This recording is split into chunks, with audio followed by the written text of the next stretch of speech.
a singles band and I want these 2 songs. Sure. Otherwise, I want the CD, and kids are always like, well, why? You know, well, you got the book, you know, and the liner notes and all that. And right. Not everybody does those anymore, but, you know, I want that stuff. So. Well, I mean, we were kind of on the fence with, like, should we just release as a digital format or release physical product as well? And I actually took a small little survey with a few friends on Facebook, and it was pretty unanimous that people... I think the true music fans who really want to support independent music and independent artists, they do still want the CD. They still, gosh, I can't talk.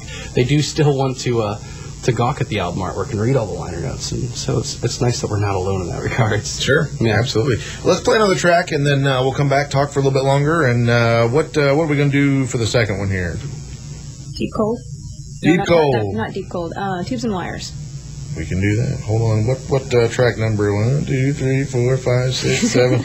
Looks like number 8, unless I miscounted. So I'll push the button and hope it's Tubes and Wires here. Got the Omnibus 11 live in the studio for our local artist spotlight. Stick around for more.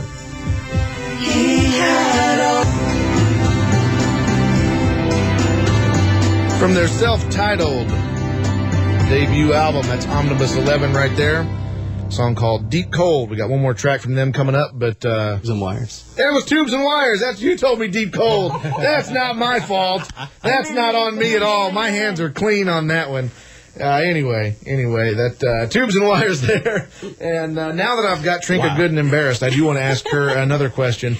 On here, there's a track, I think it's one of the last ones there, where there's kind of this weird kind of Japanese voice in the background and all this kind of stuff. And I was telling these guys when they came in earlier that I was just checking them out on Facebook and, you know, doing that whole stalker thing. And you ever notice that any conversation that starts with anything you found on Facebook has to be like, so I'm not like a Facebook stalker, but I saw this on your page.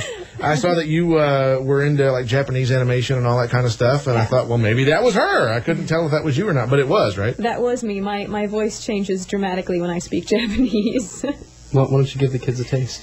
Okay. I guess I'll introduce myself, which is one of the things that I say on that secret track. 自己紹介させていただきます。私の名前はトリンカです。25歳です。出身はセントルイスです。趣味は読書と、映画を見ることとテニスをすることです。はい、よろしくお願いします。Awesome. She's such a show off. I'll tell you. Hi. And then there's the 2 Greenville bums sitting here. And, right. Oh, that's cool. Well, how long were you over in Japan last year? Just 3.5 months. Oh, 3.5 months? Oh, yeah, but I've been studying Japanese for 4 years. I've studied Chinese for a year, Thai for a year and a half, and I'm trying to teach myself Korean. I just read a biography on Iggy Pop. Yeah. Cool. Yeah. Cool. That's my big, heady, you know. I played Call of Duty last night. Awesome. All right. Well, sorry. You win. And she was nervous. She thought this was all going to be serious when she came in here. Seriously. Tell me a little bit, and Ian, I said off air, this may be a little bit more for you, and I want to let you kind of get a plug in for what you do, some of the other things you do as well.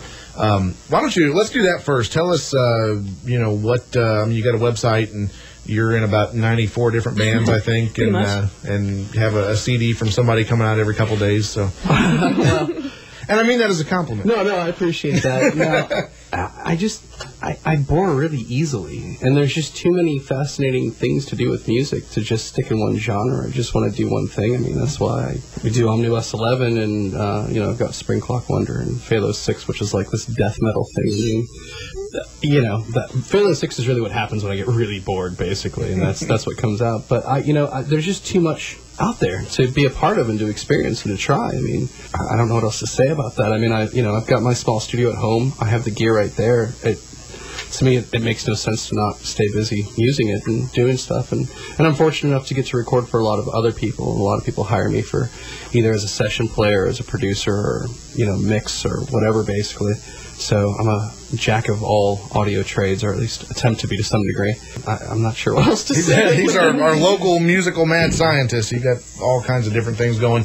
What I was kind of getting at there, you know, is, I mean, even like 10 years ago, I mean, when I was in college and you were hanging around here, They, I had to go, as a fixture, I had to go back to it. I'm sorry. No. But, that was there were bands then that were just starting to kind of make their own records and kind of put out their own stuff. And it still wasn't something everybody could do. But, I mean, in the time since then, I was talking to somebody the other day, it's like the internet and even things like Facebook and MySpace and those things have completely leveled the playing field where an independent author or musician or almost anybody can put something out there to some kind of an audience. And, I would think, a guy in Greenville, Illinois couldn't do what you do probably 15 years ago. Without the internet, I would not be able to do what I do, especially for a lot of the session work that I do for people, because we're not even in the same room, sometimes not even in the same country. We send files back and forth via like a server, and none of that would have been possible 15 years ago. It's amazing to be able to, play drum tracks or bass tracks or work on someone's mix, from all over the world. It's awesome to be able to do that. It is great that the playing field has been leveled to some degree. Mm-hmm. It does open up certain opportunities, and I hear a lot of that mantra. The downside to it is like what you said when we were kind of talking off the air, is that anyone can do it now. And you have like programs like GarageBand, which are a great, program to learn to begin learning about recording, but you got all these free loops in there, and you can basically make a song, if you want to call it that, by just taking these free loops and sticking them at random together, if you so choose, and then you could sing over the top of that, and it's like, oh, well, here's my song, or here's my record. But it's not really, it's like home karaoke, really. Maybe you wrote the karaoke. And so with that said, because the playing field has been leveled, like, everyone and their brother's making records now. And so I think in some ways it's been liberating, but it's a catch-22, because at the same time it's that much harder for the cream to rise to the top, as it were. So, and that's one of the main problems that I kind of see with that. There's such a lack of filters anymore. And everyone can gripe about the major labels all they want. We're obviously independent. We're not signed to a label. We are our own label, if you will. But like, most millions of other people in our shoes. But everyone keeps saying, oh, the death to the majors, it's over for the majors, but you turn on MTV and it's primarily major label stuff you're seeing on there, and you look at the, top album sales every week, and it's generally major label stuff that's, moving the units, if anyone is. Mm-hmm. Not that there haven't been success stories from the indie side, not that there aren't still success stories from the indie side, but really whoever has the almighty marketing dollar is who wins. So actually, for all the real music fans out there listening, I suspect you have quite a few, they should see a documentary called Before the Music Dies, which is just a real eye-opener, because you watch people like Eric Clapton sit there and basically say, if I was trying to make it today, no one would care. I wouldn't make it. Mm-hmm. It would be hopeless. And I think that's really sad, that we live in a world that if Eric Clapton was a nobody today and he came up, like, no one really would care. Sure. So that's a bit depressing. So, yeah.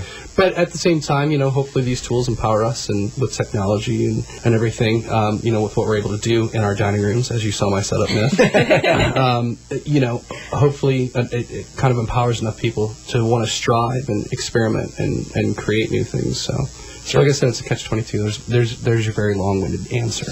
That's all right. I'm going to ask Trinka a question, because she's yawning here. She's tired of hearing us. I know. She's tired of hearing us. Live this morning. I can't help it. Tell us where folks can get the CD if they do want to support local music and hear more of you guys, and how do they do that? We're on iTunes. We're also on CD Baby.